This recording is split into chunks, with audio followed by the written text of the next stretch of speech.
নমস্কার, সকলের সুস্বাস্থ্য কামনা করে আজকের দিনটা শুরু করছি। আমি রিয়া। পোস্ত অ্যান্ড পাস্তার পরিবারে আপনাকে জানাই স্বাগত। পোস্ত পাস্তার আজকে ভারী মজা, কারণ ওদের পাপা আজকে আসছে আজারবাইজান থেকে। মাঝে বেশ 2-4টে দিন কেটেছে, কিন্তু ছেলেগুলোর না ভ্যাকসিন নিয়ে জ্বর এসছিল, শরীর একদম ভালো ছিল না, তাই ব্লগ আর শেয়ার করতে পারিনি। বাচ্চাদের শরীর খারাপ থাকলে আমাদের মন তো অবশ্যই খারাপ থাকে, আর নতুন করে কি বলি। তো বাকুর খাবার দাবার খেয়ে মোটেই রাহুলের ভালো লাগেনি।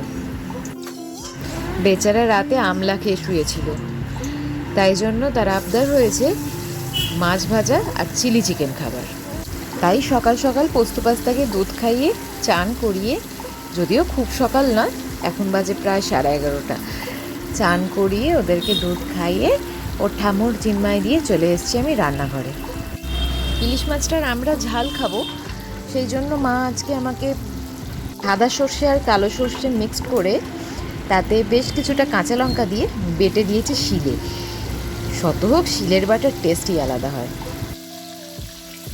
ইলিশের মুড়োর তো কোনো স্বাদ হয় না, তাই ওগুলোকে সরিয়ে রাখলে চচ্চড়ি করব বলে। আর মাছের লেজাগুলো ভেজে সরিয়ে রাখবো রাহুলের জন্য। কিছুটা তেলও রেখে দেবো, গরম ভাতে ইলিশ মাছের তেল খেতে কিন্তু দারুণ লাগে। মজার ব্যাপার হলো, ইলিশ মাছটা যখন রাহুলকে দেবো বেছে, আমি বেছে দিই বলে ও হাফ আমাকে দিয়ে দেয়। ব্যাস, ওটাই আমার ওকে মাছ বেছে দেবার আসল উদ্দেশ্য। আর প্রায় রোজ দিনই চিলি চিকেন খায় বলে আমি চিকেনটাকে একটু অন্য কায়দায় ভাজি। ডিপ ফ্রাই একদমই করি না, স্যালো ফ্রাই করি। তাতে বেশ কাবাবের মতো হয় টেস্টটা। যদিও ম্যারিনেশনটা কাবাবের নয়, তবুও টেস্টটা স্মোকি আসে বলে কাবাব কাবাব একটা ফিল আসে।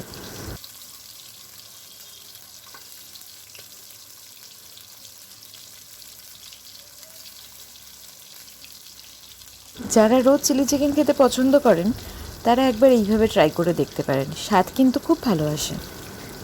মাছের ঝালটা করবার সময় ভিডিওটা কোনো কারণে হয়নি। আসলে নতুন করছি তো, অতটা ঠিক বুঝে উঠতে পারছি না। কাজ করতে করতে কীভাবে যে এগুলোকে সামলাবো বুঝতে পারি না।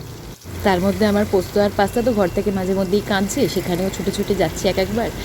ওকে সামলাচ্ছে ওর ঠাম্মু মেনলি, কিন্তু তবু বাচ্চা কাঁদলে একবার মনে হয় না গিয়ে দেখে আসি, এই আর কি। মাছের তেলের মধ্যেই আমি সর্ষে আর কাঁচা লঙ্কার পেস্টটাকে দিয়ে একটু এদিক সেদিক নেড়ে নিয়ে ওর ভেতরেই কাঁচা মাছগুলো দিয়েছিলাম নুন হলুদ মাখানো। তারপর একদম ফ্লেম কমিয়ে মাছগুলোকে এপিট ওপিট করে একটুখানি ওই তেলেতে নেড়ে নিয়ে স্বাদ মতো নুন আর লঙ্কার গুঁড়ো দিয়ে রেখে দিয়েছিলাম। ওপর থেকে কয়েকটা কাঁচা লঙ্কা চিড়ে ছড়িয়ে দিয়েছিলাম। কাঁচা লঙ্কার গন্ধটা কিন্তু ইলিশ মাছে আলাদাই স্বাদ এনে দেয়। তারপর প্রয়োজন মতো জল অ্যাড করে ঢাকা দিয়ে একদম ধিমে আঁচে রান্না হতে ছেড়ে দিয়েছিলাম। ব্যাস, তারপর রান্না হয়ে গেলে ওপর থেকে বেশ খানিকটা কাঁচা সর্ষের তেল ছড়িয়ে নামিয়ে নিলাম। আর চিকেনগুলোকে এইভাবে ফ্রাই করে নিয়ে কিউব করে কাটা পেঁয়াজ, কিউব করে কাটা ক্যাপসিকাম আর কিছুটা রসুন কুচি দিয়ে একটু নেড়ে নিয়ে তারপর চিকেনগুলো দিয়ে ভালো করে ভাজলাম, সঙ্গে সব রকমের সস অ্যাড করে দিলাম। তবে এইভাবে ফ্রাই করা চিকেনটা কয়েকটা পিস তুলে রেখেছিলাম রাহুলের জন্য, আর ভাজতে ভাজতে কেমন খেতে হচ্ছে দেখার কারণে আমি বেশ অনেকটাই আমার রসনা তৃপ্তির কাজে ব্যবহার করে ফেলেছি আর কি।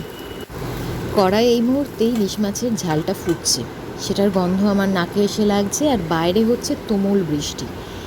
বৃষ্টি আর ইলিশ মাছের গন্ধ, আহা, আনন্দর লেভেলটাই পাল্টে যাচ্ছে। আমি একটু মাছপ্রিয় বাঙালি, তাই জন্য আমার কাছে বোধহয় এটা আলাদাই মাত্রা দিচ্ছে।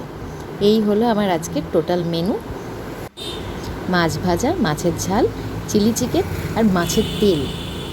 মাছের তেলটা আমি শ্বশুরবাড়িতে এসেই শিখেছি এইভাবে রান্না করা। আমরা আগে শুধুমাত্র তেলটাকেই ভেজে খেতাম, কিন্তু আমার শাশুড়ি মা আমাকে শিখিয়েছেন একটু পেঁয়াজ, একটু রসুন আর কাঁচা লঙ্কা দিয়ে মাছের তেলটাকে ভালো করে নাড়লে না খুব সুন্দর তার স্বাদ হয় সত্যি। আর কাজের ফাঁকের অক্সিজেন তো আমার আছেই, পোস্ত আর পাস্তা। এসে ওদের সাথে একটু গল্প করছি, ওরা আমাদের সাথে অনেক গল্প করে জানেন তো। সত্যি কথা, বাচ্চাদের সঙ্গে থাকলে নিজেরাই যেন বাচ্চা হয়ে যায়। দেখুন ওর ঠাম্মু কেমন দুজনকে নিয়ে খেলা করছে। বাচ্চাদের পিউরিটিটা এত বেশি থাকে না, ওদের সংস্পর্শে এলে সমস্ত ইমপিউরিটি আমাদের ভেতর যা আসছে, রাগ হিংসা সব যেন কোথায় চলে যায়। রাতে পরোটা আর আলু চচ্চড়ি দিয়ে ডিনারটা শেষ করে আজকের দিনটা আমরা শেষ করলাম। রাহুলের থেকে বসে এবার বাঁকুর বাকি গল্পগুলো শুনতে হবে। অনেক ছবি আছে, অনেক গিফটসও এনেছে ও আমাদের সকলের জন্য, ছেলেদের জন্যও এনেছে, সেগুলো শেয়ার করব পরের ভিডিওতে। আজ এই অবধি থাক, আসি, আবার দেখা হবে নতুন দিনে। সকলে ভালো থাকবেন, পাশে থাকার জন্য ধন্যবাদ।